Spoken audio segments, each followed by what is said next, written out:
मुझे अगर इस ऑफिस में, बीजेपी के ऑफिस में सिक्योरिटी रखना है तो मैं अग्निवीर को प्राथमिकता दूंगा। सेना की ट्रेनिंग में पहला डिसिप्लिन, दूसरा आज्ञा का पालन करना। जब वो ट्रेनिंग लेगा और 4 साल की सेवा करने के बाद निकलेगा, 17.5 साल से 23 साल तक की उम्र। यदि वो 21 साल में भी भर्ती होता है, 4 साल काम करता है तो 25 साल। 25 साल में जब वो बाहर निकलेगा तो उसको 11 लाख रुपए उसके हाथ में होंगे और अग्निवीर का एक छाती पर तगमा लगा के घूमेगा। मुझे अगर इस ऑफिस में, बीजेपी के ऑफिस में सिक्योरिटी रखना है तो मैं अग्निवीर को प्राथमिकता दूंगा। सर जय Hind. Group captain U K Devnath sir, जय हिंद। बहुत बहुत शुक्रिया समय देने के लिए। Thank you sir. जय Hind Rajesh. Thank you sir, आपने समय दिया। दरअसल हाल ही में देश के गृह मंत्रालय की तरफ से देश में जो प्राइवेट कंपनियां, प्राइवेट सिक्योरिटी कंपनियां हैं, उनको एक लेटर जारी किया गया, नोटिफिकेशन जारी किया गया कि अग्निवीरों के लिए जो है आप प्रायोरिटी करें आने वाले वक्त में 2026 से, यानी कि सबसे पहले आपकी चॉइस अग्निवीर होने चाहिए। तो क्या एक देश का जवान सुरक्षा गार्ड बनेगा? यही एक फ्यूचर है उस जवान का जो देश की सुरक्षा करता था। वो गेट पे खड़ा होकर, सोसाइटी के गेट पे खड़ा होकर जो है आने जाने वाले सिविलियंस को, मैडमों को सैल्यूट मारेगा। सर हाँ राजेश, फिर से मैं यही कह सकता हूं कि ये थोड़ा दुखद बात है।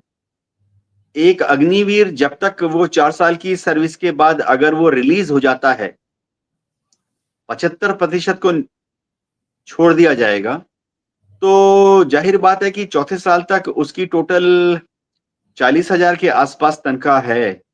जी, ऐसी हालत में दो चीजें क्लियर है कि अगर वो बाहर सिविल स्ट्रीट में जाएगा तो एक तो स्टेटस की बात है, गार्ड है जैसा आपने बताया।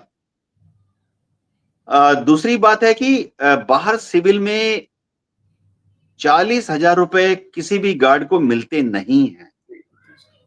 बाहर सिविल में आप अच्छी से अच्छी कंपनी में गार्ड, बतौर गार्ड ज्वाइन करेंगे, आपको 20,000, 22,000 ऐसा ही मिलता है, 24,000 ऐसा ही मिलता है। तो अग्निवीर के लिए ये बहुत दुखद स्थिति होगी कि बाहर गार्ड बन जाए। एक तो उसकी समाज में जो स्टेटस है, हिंदी में जी, बोलते हैं इज्जत, वो भी थोड़ा कम स्टेटस हो गया। और दूसरी बात है कि 40,000 किसी भी जगह पर बतौर गार्ड नहीं मिलेगा उसको। तो उसको भी मानसिक रूप से तैयार रहना पड़ेगा कि वो 20,000, 22,000, 24,000 की नौकरी ज्वाइन कर ले। अब राजेश, मैं अग्निवीर भाइयों को एक सलाह दे सकता हूं जी, कि अगर आप एयरफोर्स में हो या नेवी में हो तो ज्यादातर अग्निवीर टेक्निकल अग्निवीर होंगे। आर्मी में भी जो अग्निवीर होंगे वो अगर कोर ऑफ इंजीनियर्स में है, सिग्नल कोर में है, ईएमई में है, तो टेक्निकल अग्निवीर होंगे।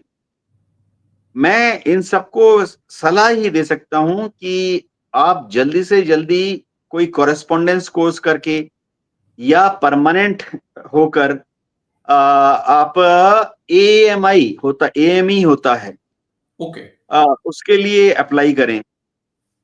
और एएमई करके आपको जो भी डिग्री मिलती है, चाहे डिप्लोमा डिग्री मिलती है, आप बतौर इंजीनियर बीटेक भी ज्वाइन कर सकते हैं, वो एक्वायर कर लें। क्योंकि अगर एक आम अग्निवीर 10+2 के एक्सपीरियंस, एजुकेशन क्वालिफिकेशन के बाहर सिविल में नौकरी ढूंढता है, थोड़ा मुश्किल है। जी। बस एक एक सवाल मेरा और है, जो आखिरी सवाल इस चर्चा का। क्या हम इन फ्यूचर्स भारत के अंदर प्राइवेट आर्मी का एक कंसेप्ट देखें? जिस प्रकार से एक फ्लो जो है जुलाई 2026 से बाहर आना शुरू होगा अग्निवीरों का, और जो देश की बेरोजगारी दर है उससे तो ऐसा लगता है कि सभी अग्निवीरों को आप जॉब नहीं दे सकते हैं। और जिस प्रकार से सिक्योरिटी एजेंसीज को गृह मंत्रालय की तरफ से आदेश जारी किए जा रहे हैं, क्या एक प्राइवेट आर्मी का कंसेप्ट देखें हम बड़े लेवल पर? आज भी कई प्राइवेट कंपनियां हैं जो सिक्योरिटी गार्ड भेजती हैं, लेकिन एक बड़े लेवल पर।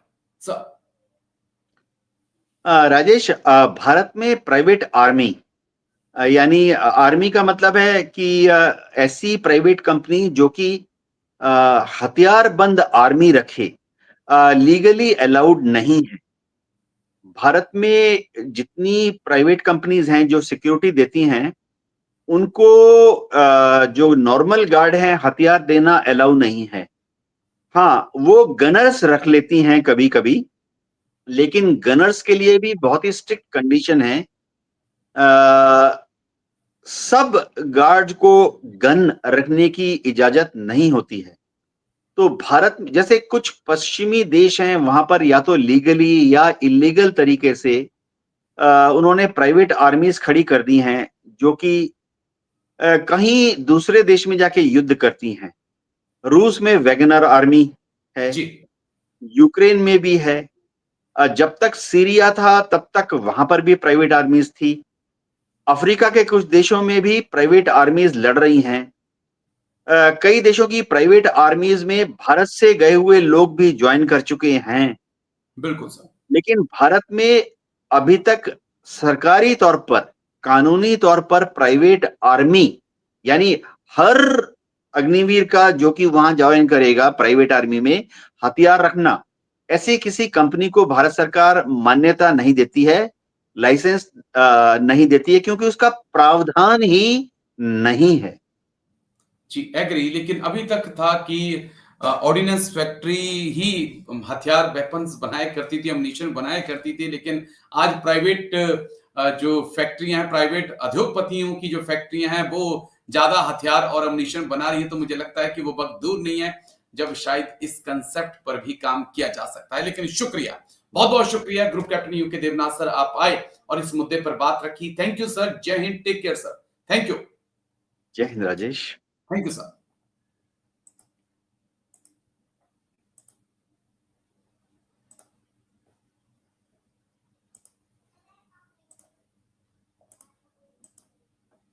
मुझे अगर इस ऑफिस में, बीजेपी के ऑफिस में सिक्योरिटी रखना है तो मैं अग्निवीर को प्राथमिकता दूंगा।